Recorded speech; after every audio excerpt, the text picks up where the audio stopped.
Hi అండి, welcome back to my channel homely food preparation by Geetha. అందరూ ఎలా ఉన్నారు? Please subscribe my channel and please the bell symbol for more videos.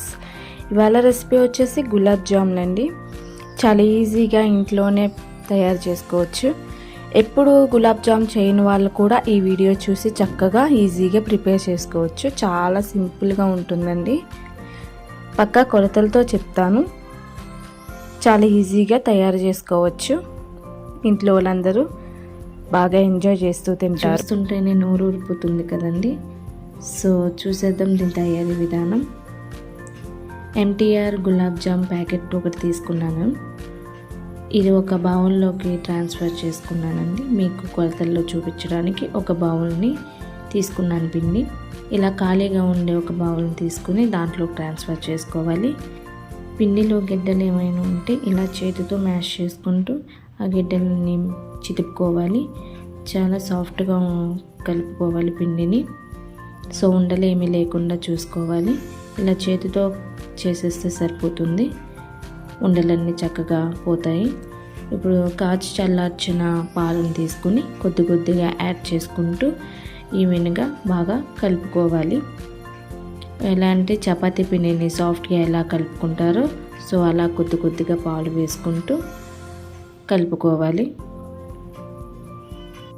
పిండిని ఎంత బాగా కలుపుకుంటే అంత బాగా వస్తాయి గులాబ్ జాములు అనేవి.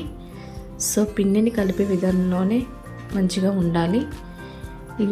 ఇలా బాగా కలుపుకోవాలి. పిండిని ఇలా చేతితో నొక్కిపడాలి. అంత గట్టిగా కాకుండా మెత్తగా కాకుండా కలుపుకొని ఇలా మూత పెట్టేసి 5 మినిట్స్ పక్కన పెట్టేసుకోవాలి. ఇప్పుడు పాకం కోసం ఒక కళాయిని పెట్టుకుని ఏ కప్పుతో అయితే మనం పిండిని కొలత తీసుకున్నాం అదే కప్పుతో షుగర్ని యాడ్ చేసుకుని 2.5 కప్పులు వాటర్ని యాడ్ చేసుకోవాలి. మీడియం ఫ్లేమ్లో పెట్టుకుని షుగర్ బాగా కలిసేలాగా గరిటె పెట్టుకొని తిప్పుకుంటూ ఉండాలి. ఇది ఒక ఉడుకు వచ్చిన తర్వాత వాటర్ రోలింగ్ బాయిల్ అయ్యేటప్పుడు ఇలాచీస్ ఇలా దంచి అయినా వేసుకోవచ్చు, లేదా పౌడర్ చేసుకొని ఒక స్పూన్ యాడ్ చేసుకున్నా సరిపోతుంది.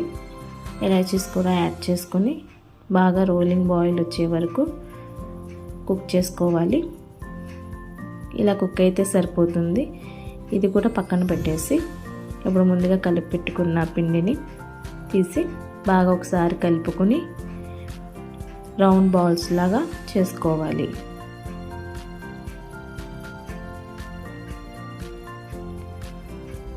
చేతికి కొద్దిగా ఆయిల్ కానీ నెయ్యిని కానీ అప్లై చేసుకొని ఇలా రౌండ్ బాల్స్లా చేసుకోవాలి. పిండిని తీసుకుని చేతిలో పెట్టుకుని బాగా ప్రెస్ చేస్తూ బౌల్ చేసుకుంటేనే బాగుంటుంది. బాల్స్ చేసుకుంటేనే బాగా వస్తాయి.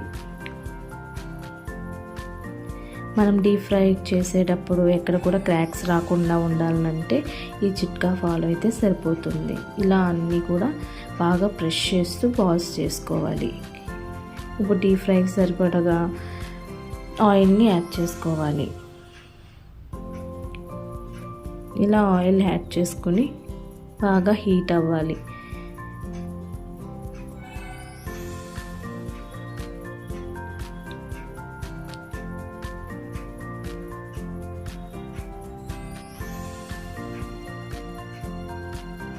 ఇలా హీట్ అయిన ఆయిల్లోకి మనం రౌండ్ చేసుకున్న బాల్స్ని ఒక్కోటి విడివిడిగా ఇలా వేసుకోవాలి. అన్నీ ఒకేసారి వేసేసామంటే ఒకదానికొకటి అతుక్కపోతాయి. సో ఇలా ఇడిగా ఒక్కొక్కటి వేసుకొని వదిలేసేయాలి. ఒక 5 నిమిషాలు అలా వదిలేసిన తర్వాత అప్పుడు గరిటె పెట్టుకుని ఇలా తిప్పుతూ ఉండాలి. బాల్స్ అనేవి ఈవెన్గా బాగా ఫ్రై అవుతాయి, మంచి కలర్ వస్తాయి. ఇవి మీడియం ఫ్లేమ్లోనే చేయాలండి. హై ఫ్లేమ్లో చేస్తే మాడిపోతాయి. సో మీడియం ఫ్లేమ్లో చేయాలి. ఇప్పుడు ఇవి ఒక గిన్నెలోకి ట్రాన్స్ఫర్ చేసుకోవాలి. అలాగే మిగతావి కూడా వేసుకుని బాగా డీప్ ఫ్రై చేసుకోవాలి.